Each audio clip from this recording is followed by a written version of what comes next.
We found this AE86 abandoned in a turf shed and it's been sitting up for 3 years. In the last 2 episodes we uncovered it from its resting place, we gave it a full clean, but on this episode we're about to go find the engine and gearbox that was actually included in the sale but was in a different part of the country, and none of that makes sense, but it will. So we are here, and this is the home of the guy that used to own the car before he sold it to the guy that we got the car from, who left it in his brother's shed for 3 years.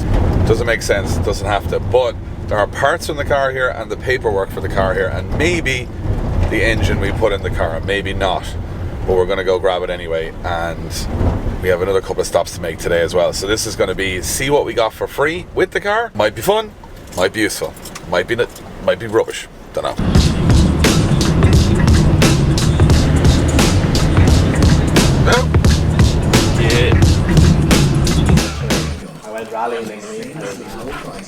Every single car shed in Ireland has a load of stuff, cute dog, and this time we have some parts. However, the man who owns them doesn't want to be on camera, which is fair enough.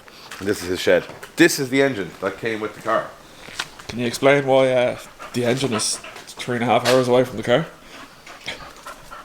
So the car was picked up, but not enough room to bring the engine and gearbox. Left here, and then we're now 3.5 years later. And that's how good Irish people are. They stick by a deal 3.5 years later that was sold to another person, which is me. So this is a Honda engine. Now I'm going to get in quick and say this might not be the engine that we're going to use in the car, but we are going to take it with us, whether we use it for this car or another. This is a K24 bottom end, K20 type or EP3 head. The sump has been cut, because obviously that was to fit the other side of the cut that we saw on the subframe. Oh, so it matches up. It matches up. There's a PMC adapter plate to a BMW 530 diesel gearbox, which is very common used in drifting. So you can see where the vision was. It was take out the 20 valve that was in the car, that was sold. This was the replacement, which would have been, you know, quite a good replacement actually. K24 probably make about 240, 50 horsepower, and then they obviously have the gearbox. Over here is the cams for that engine, which we can also take. Much like the car, it's in bits. Yeah, there's a lot of bits of this car. See, we're trying to do this one really reasonably priced, so we're not going straight out to buy all the fancy bits. We're trying to salvage. So what we have here is salvage. The car is salvage. It's also a very cool EG down there. And an EF. Yeah, it's Tom, who he does a bit of rallying, he does a bit of stuff. These are long-term projects, so he has an EF there and he has an EG. This is a really nice EG, and I think this is the engine for this. I don't know. He doesn't want to be on camera, so I can't ask him. But anyway, what we're going to do is load up these parts. Oh, there's more. There's a few more scrap pieces around, is there? We have a full Cusco dash dodger cage for the AE86, which is great because that's going to save us putting a cage in it, because this is already a cage for the car. And we have a rad. We're collecting bits. Normally, when a Drift Games build, we will go all in and buy things, but I'm trying to do this one really cheap, that at the end we could have a really cool Corolla for not a lot of money. So this is all very valuable stuff. So we're going to load this all up in the van, but this video is not just about this. It's not just about these parts or this engine. We're actually going somewhere after this that is very pivotal to this build, because we're going to go ask a guru what should we do, and there's no better person to ask than this man. So let's get this loaded in the van. Just didn't think the car was going to be here, Dave. The car, these are all different versions of the car. So we could paint it blue, or we could paint it black. We do. Just glad he has a crane. I thought I was going to be hand lifting this in. Yeah, I thought we were going to get the backs blown out today, Craig, but we might actually be in luck and just get this lifted straight in. Let's see if we can get this. It's pretty heavy. Yeah. So, cage in, rad in, engine in. More bits? More bits. More bits. We're scrounging now. Let's, in a good way. Nice one. Oh, no, not rusty. They can't be rusty, they're fiberglass. Set of run-free front arches, which are absolutely the ones to have. Now, look at that. More stuff. And they're mint. Dirty. Need a bit of cleaning. What didn't on this car? Stuff. So we've gone from race cars to storage wars. So right now, let's recap. We bought the car for €7,500. So for that €7,500, we got the car, which wasn't much of a car, but we did clean it up. It's not too bad for rust. We also got the K20 head, K24 bottom end, PMC adapter, BMW gearbox, 2 run-free arches, and a cage, and cams, all for €7,500, which I think is pretty good so far. So we're going to see if it's a good deal. And in order for us to know how much we need to spend from here to actually make this a working car, I think it's best to go to the person that's done that well over 7 years. Took a slight wrong turn and now we're at an airport. They have a plane. There's one plane. One plane in Waterford. We found it. Drift Games up in their game. Drift Games on tour. Thank you for using the airport. We had a great time. Thank you. About as much use as it's had. As you can see. This road now hasn't had a lot of use if it's an airport. For those of you who are fans of Irish car content, this shed is not going to be anything unusual. Hello. Hello, Neil. What's happening? Just wheeling some misery. Yeah, look at this. This is actually miserable. Oh my god.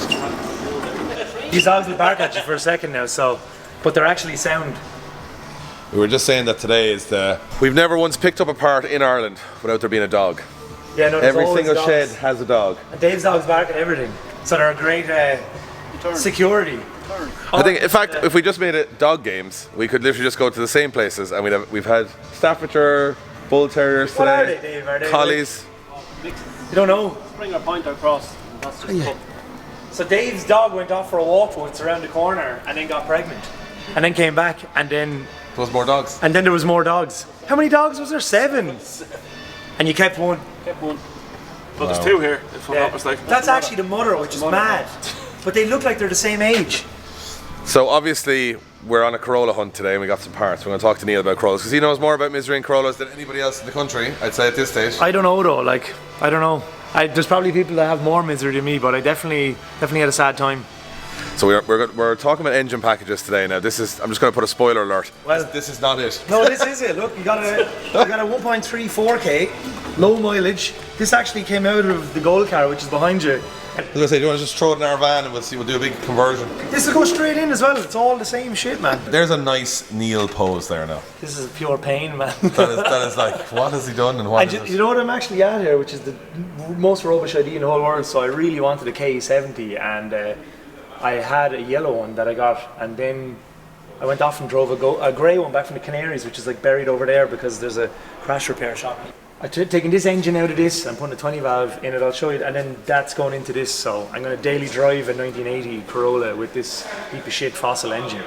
See, this makes me feel much better about what we're doing. But behind me is probably the most infamous shed in the country. I don't know, is it? I'd say for somebody, it's probably the most amount of stuff when it comes to Toyotas and Nissans and everything in between. It's just a shed full of hoarders, man. It's a shed full. See, this thing, we didn't come down here to get parts because they won't let anything go here. They keep everything. But we're going to have a route around, and because we haven't had a Corolla at Drift Games for a while, and this is the first one we're building on the channel, best to kind of get through the options with Neil to maybe know what to avoid and maybe what's a good idea. So I was out here the other day and I put a hole, so because these are the fatter of the 86, everything goes straight in from an AE86 more or less, so this is all 86 stuff. And we bolted it in the other night. Hello, Flip. How are you going? What's going on? What's happening? You're live. Live on Drift Games Raw as we look at more bad Toyotas. Yeah. This is where we came to look at good Toyotas too. Nothing's actually good though. Everything is damaged. This is pretty Well, good. you haven't seen what we have, so. Yeah, you haven't washed a car through the windscreen like we did yesterday, and you know then you're in. Is it good? Yeah, it's a car. vehicle. we foamed the inside. That's how bad it was. Was it just like...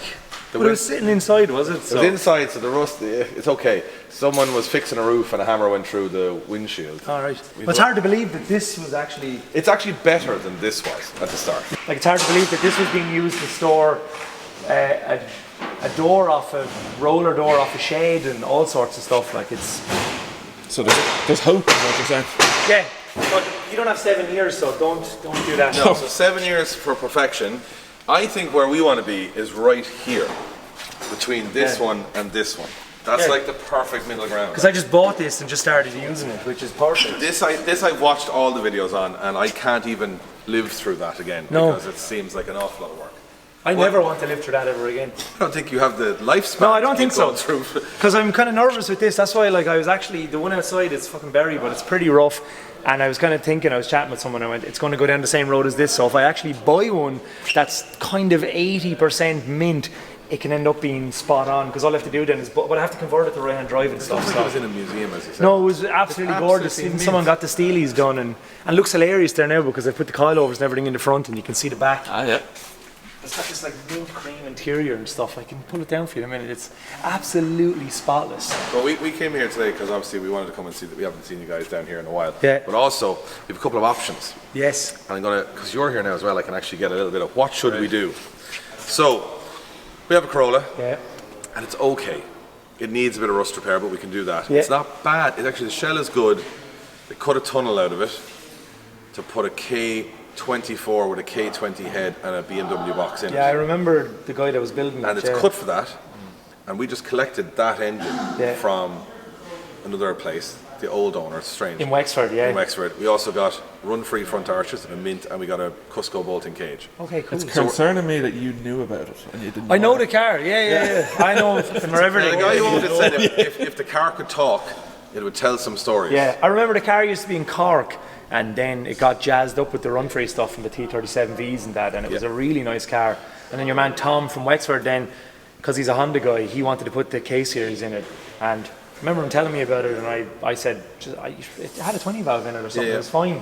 He sold the 20 valve, he didn't finish the project, he went rallying, gave up on the project. Yeah. A friend of ours, John, bought the car, put it in his brother's shed for 3 years, supposed to be 2 weeks. Okay. And the shed grew over the car with turf and other things, and the windscreen got broken and stuff. So he was like, my brother's going mad, I need to get this car out of there.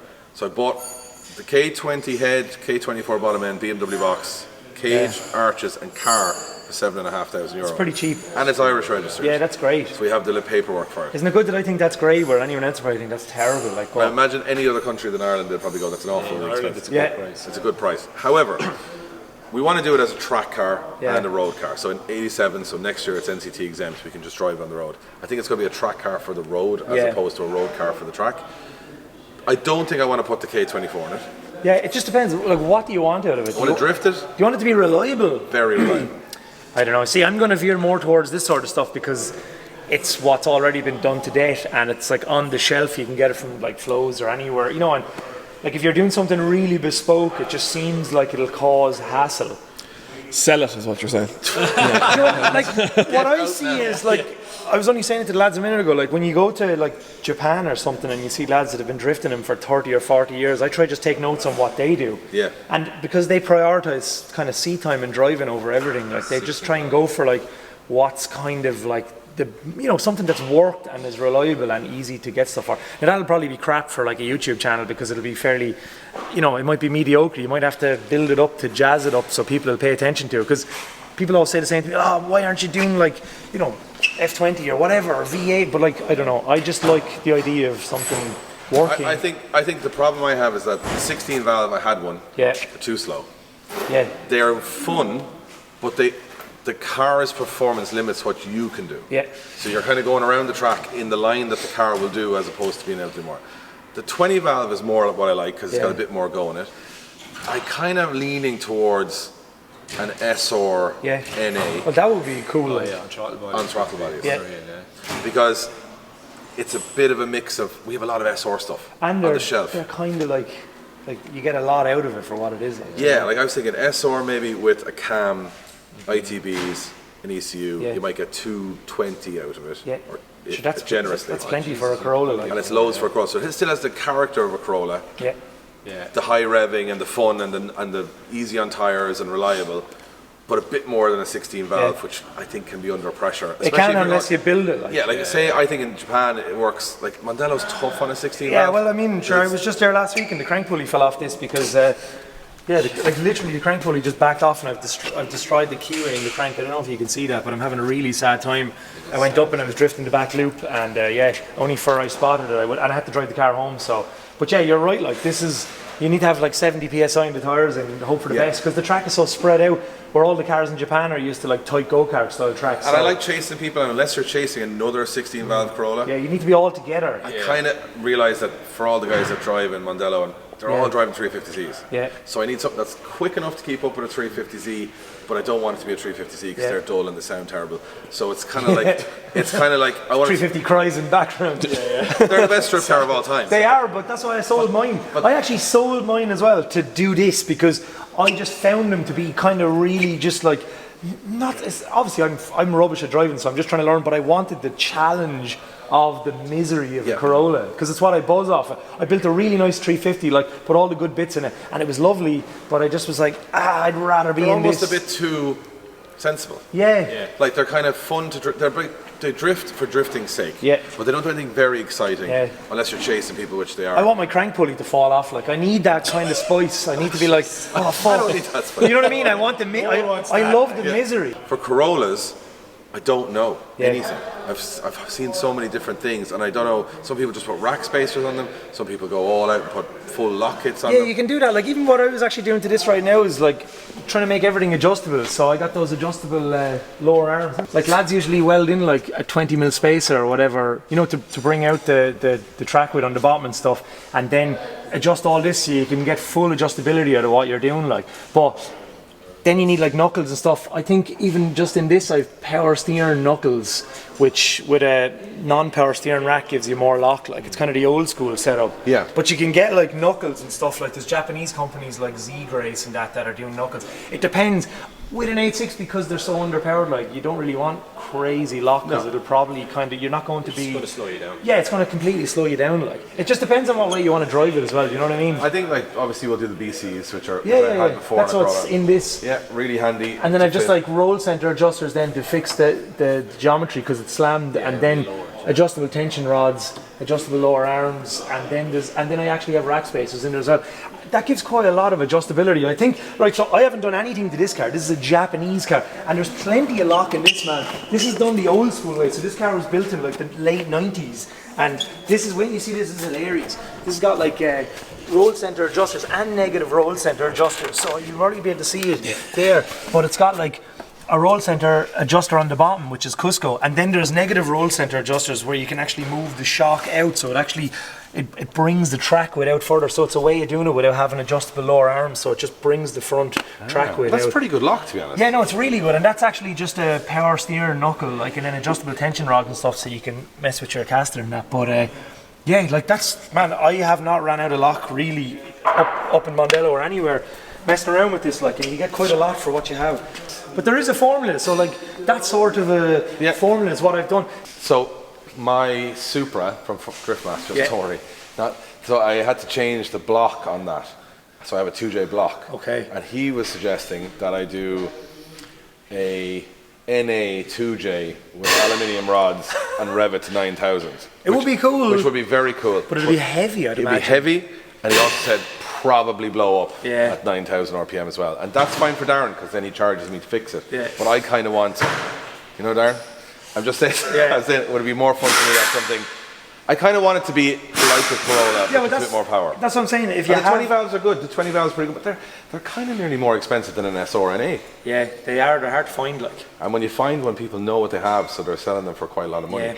Like, I was nearly contemplating the other day, going, it would be cheaper to buy an AE111 like that was really rusty. Well, they used to be, but they don't exist anymore. No, there's one, an endangered species. Yeah. That's an early one too. Yeah, and check this out. Look, it actually has its original engine just chilling exactly.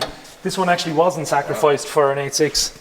So I'm sure somebody will have never seen this so before. For our American viewers, the 20 valve that we call is the upgrade that most people put into a Corolla, and it comes from a front wheel drive AE111, which very rarely are in any other country. There's actually a silver top sitting here the other day, but it's vanished now because there's a. But we got loads of these. Yeah. America didn't, and nowhere else really did. It was just Japan and Ireland got loads of front wheel drive. These are kind of like the Toyota Integra Type R. Yeah, it was their version of. Yeah. And what's cool about this one is this actually was made by a shop called Auto Rest. But Dougie took the stickers off, and it was like tuned up to try and compete with the DC2 because he used to have Autorest Type R stickers on the side of it, but he took them off, which I was quite sad about. But this was cool. He got this for €1,250 back in 2011, and it has like Cusco LSD, Olin coilovers, the Trust oil cooler. Man, 12 like peak recession prices. This is probably €1,200. Yeah, €1,250 as it is with the gram lights. It was so beautiful. It had like a Tom's kit on it, but Brian took it off because back then these were a bit of a kind of a shithead car, like, so he wanted it to not look as kind of boy racer as possible, but I was like, it's always going to look like a sporty car. But imagine that, €1,250 with Fujitsu manifold, Trust oil, like Kaio Rad. I couldn't believe it back when I was also skint. The outline of the sticker is still there, but he polished it off, which I'm quite sad about. Dave, it's down in the corner, and then Dougie bought this in 2003, like, so it was the first Truno I'd ever seen, like Panda Truno. It's beautiful. Like, I'm very fortunate that I grew up with Dave, who's down there, and Brian, and kind of looked up to them, and they already were switched on to the JM stuff from like the mid 2000s. So he bought this in 2003. 2003, he brought it himself, and he daily drove it for like 10 years. And back in 2004, he was on the initial debos before anybody even knew anything. Like, Brian used to be the guy on the forums that everybody asked questions. He was like the brain. Like, if anyone had a question, he knew serial numbers. He just knows everything about Corolla. So I'm very fortunate that. But it's wild for me to think, because obviously the trends came and went with JDM stuff. But to have a car from 2003 to what now, 2026? And do you know what's funny? He bought those wheels off Tom that you bought your 86 off it. No way. Yeah, because Tom had them on an EG and they were too big for it because they were made for an 86, so I made him go down and buy them because they were like his dream wheels. So he's the reason I'm into all this though. I mean, I used to look up to these lads, and they were just the biggest inspiration because they were interesting strut tower. I know, Nagasaki. They don't make them anymore, but they're super cool. This has a lot of little trick bits on it. This is just some car, like even the carbon window trim and stuff. Yeah, he's just he's had it, like I said, how many years is that? 2013 is a long time ago. And then this is the start or the finish? Yeah, he's kind of, this is his next project, but life kind of got in the way. Like. But that's his next build if he gets around to it. Stuff moves slowly in our shed, so I'm the only one that moves fast. 7 years. 7 years to build the car. It's not that fast. And then most of my friends keep their stuff forever, like, do you know what I mean? I was just looking at the shelves here, there's some amount of stuff. So Brian was really smart, and he just hoarded all this during the recession, so people were just breaking cars, and he worked and had a good job, and he was able to just pick stuff off. So he has like 10 engines, 10 gearboxes. They're genuine Toyota quarter panels. Like he just has everything. He's the ultimate AE86 guy. Like he is ground zero for it. Like, do you know what I mean? And patience is a virtue. And he's able to just slowly tip away at stuff, and it's his own little hoarded world. But everything's very well organised. He was the first person I know of to buy something off Yahoo auctions. Like, it's mad. And it's a lot. Like, was it you? I used to buy all the stuff for them. Like. So you showed him? I started. All right, well, I gave him the credit there. I'm sorry. But your cars were not that cheap when you got them, were you? Like, I think he gave like $7,000 for that. They were kind of creeping up though. They were. I paid 7,300 for that. Yeah, see, so he paid 7,300 in 2001. Which was a bit of money 2004. back then. Expensive enough back then. Early 2004. Yeah, 2004. What I love it is that I've just spent more on a car that I just power washed the inside of. Yeah. Well, if it makes you feel any better, I paid €4,000 for this. And I thought I'd have it finished for $5,000. I took my first loan out of the credit union because I hadn't any fucking money. And I went, and I was so delusional that I thought that $5,000 would see me on the road. Like. Yeah. And what's funny is there's all these sad little things that happened. Like Dave had that manifold in 2005. And I remember just seeing it and like thinking it was the most insane thing I've ever seen in my whole life. And I waited, I got it in 2020. So that's 15 years of me just patiently waiting to buy the manifold so I could feel like Dave. Like, it's hilarious.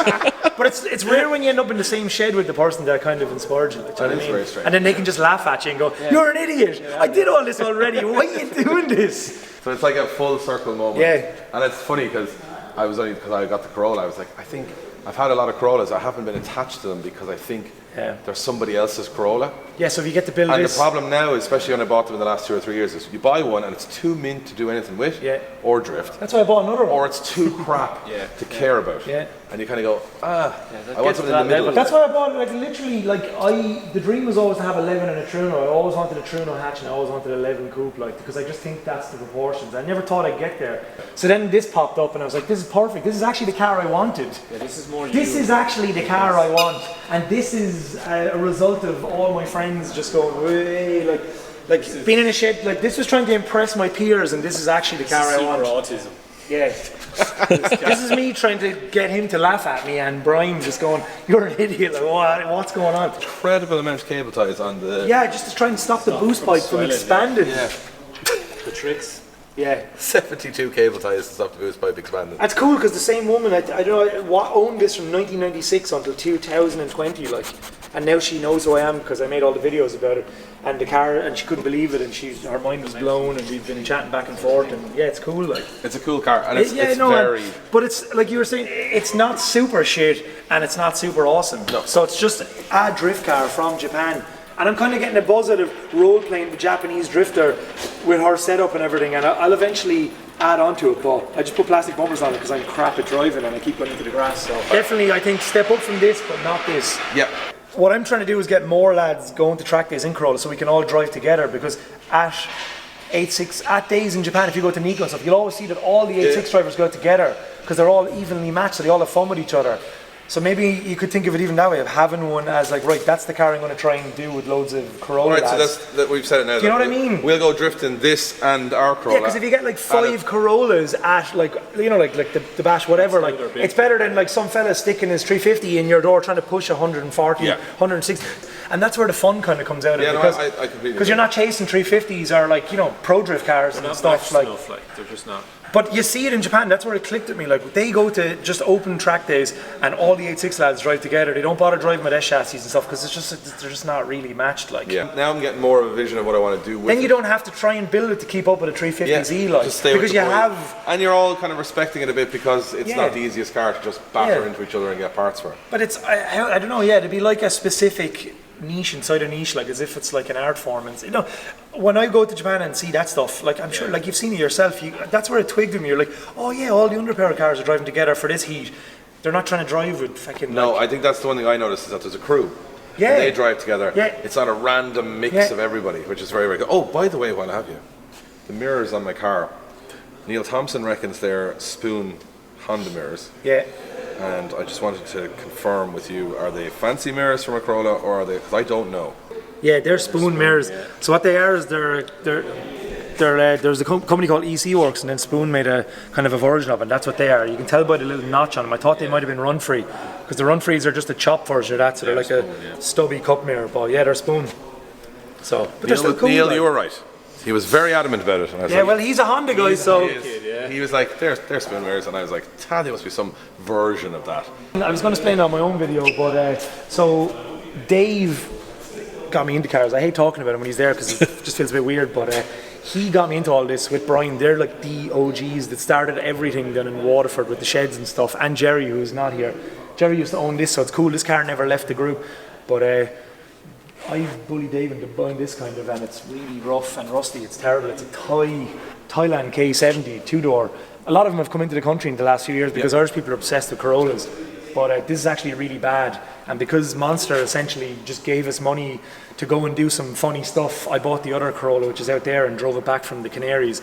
And in the middle of driving home, Dave sent me all the photos of the rust on this, and I kind of felt pretty bad, so I basically gave him my yellow project for peanuts, like, do you know what I mean? Which a lot of people were like, you're crazy, but I want to see Dave back in a car because he was kind of getting back into it after like nearly 15 years out. So now Dave has my yellow one.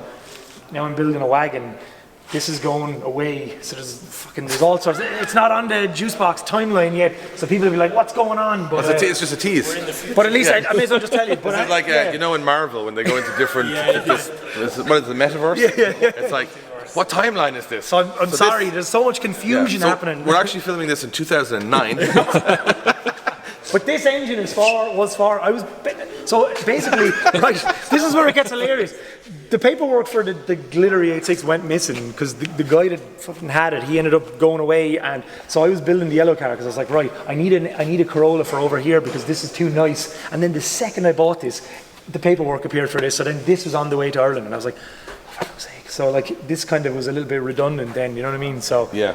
So I always wanted a wagon, but they're impossible to find. And then I started looking in Europe. And now you have two. So now I have two, but I'm going to build. So now all the good parts from this are going into this, and I'm just going to build a super nice wagon. And I don't even know why, just to see if I get a buzz out of it. I just think it'll be cool. They are cool as a wagon. Yeah, and eventually I've seen a lot of them as Is it a panel van? Yeah. And they're not as cool as the actual wagon. No, just a low roof, clean wagon. So anyway, long-winded story. Now the yellow one that I had is down here. And after laughing at me for years, Dave's actually come back. So I managed to sting him by buying a wrecked Thai K70, and then I had a less wrecked Thai K70. And it'd be nice for Dave to get back into it and feel the pain again, because you've been away for too long. How many years have you been away from it now? Since 2011-ish, 12-ish. Yeah, so 12-ish years. Hold on, what engine is this? So this is a Beams. I was just about to say, it didn't look like a...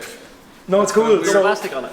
He took the plastic off, and Dave's 3D printed his own trumpets, and he's doing all sorts of mad stuff. So Dave's going the Beams route because he's never had it. Because he used to have a crazy 16 valve. It was like nearly 200 horsepower, was it? 194. 194, and it was amazing.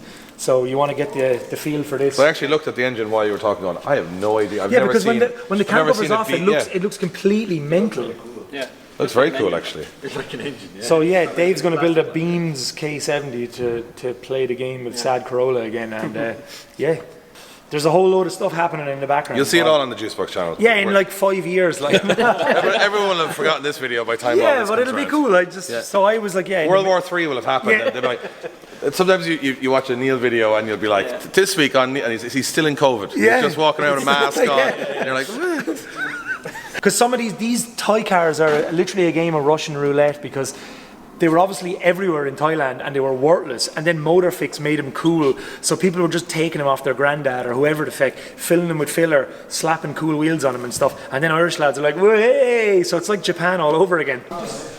Completely fill over all the dents and rust and everything, like even you can't see, but man, it's so bad, it's absolutely awful. It's got like nearly an inch or two thick. Look how thick the filler is up there, you can see it. So like someone had made the whole car out of filler, and we were hoodwinked badly. So thankfully I had this, and I didn't want to have 5 Corollas and Dave have no Corolla when he's the reason I'm into all this. So and if this would just be going on regardless of me making the Juicebox video, because I just rent this little corner, like we all rent the shed together, so like in a way, like if the camera was never on anybody, this is just what's happening. it's not anyway. for YouTube. It's No, not for... and it never was with Juicebox. That's the thing. Like, so, like I kind of just sticking my camera in people's faces, and yes, they seem to like it sometimes. So, and then sometimes they don't.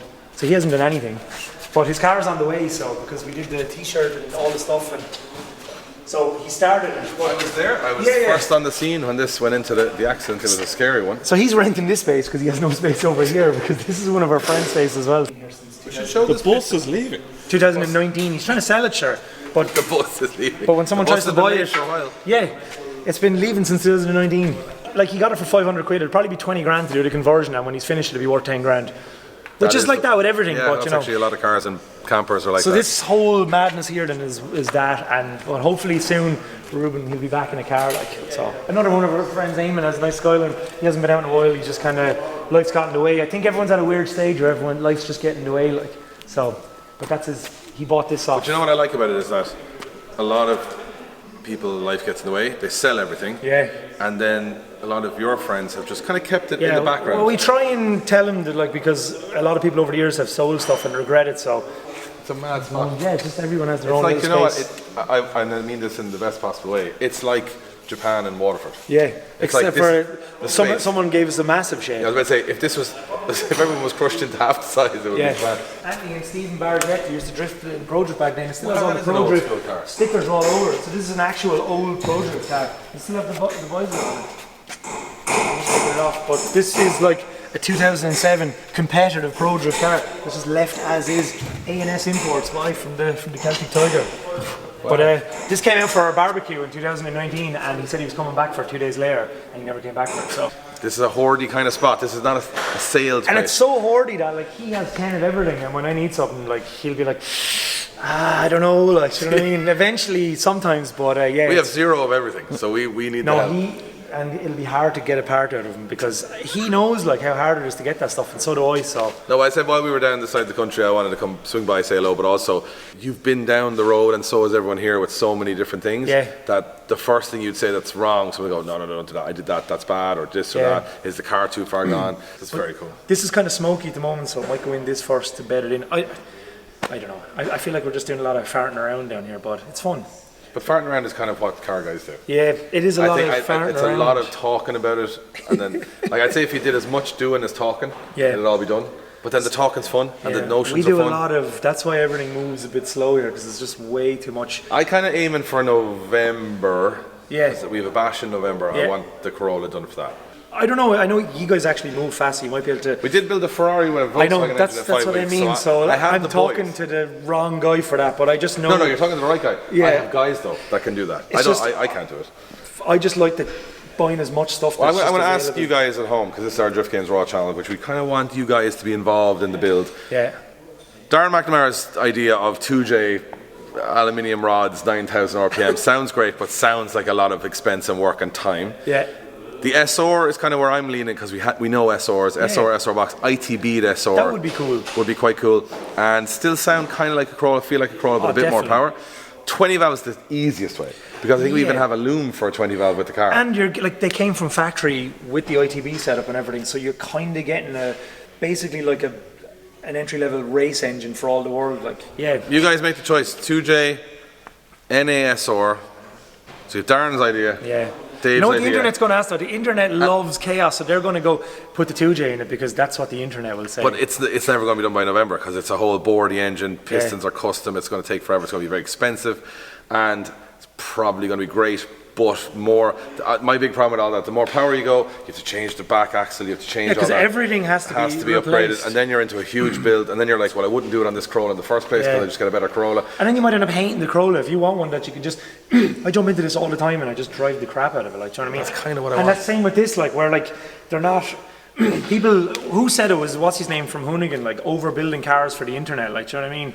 Which sometimes like it's great for the for the channel and stuff, but like actually the usability of the car. Well, that's the thing. We have loads of cars that we built that are fun projects, like Yeah. the Ferraris and stuff like that, for the channel. This I want to just drive. Yeah. So the more complex you guys suggest. Oh, and we have the K24 thing now. Yeah. So we have that option too, which already cut the subframe for us. So we have that. We have 4 options. I think all of them are very doable. The 2J is probably the most grief. The other 3 are probably the same grief, bar the 20 valve being the easiest. Like Jimmy's done the K series, and you can and it works fine. and it seems to work. Like, but it just You depends. guys let us know. I think the K series could be cool as well if the engine isn't. What is it? A K24 like? K24 bottom end, K20 head. Yeah, which like is it actually could be awesome. Like, it's just uncharted territory. Like, I know some lads have reliable ones. We've been to Final Bout and that, and a couple of lads have had like really good K24s that they've dogged and stuff. But I've seen a lot of them blow up too. but they also blow up a lot. Yeah. And people have probably said this, like the internet is full of opinions. People are going to say everything about everything, but like just from being around it for like over 20 years, what kind of works if you don't overdo it and stuff. Like this is the sort of stuff that just you get a lot out of it. Like, And that's why the people in Japan who do it the most, drive it the most, not for the internet, but for their own personal enjoyment, choose the 16 valve and the 20 valve. Yeah.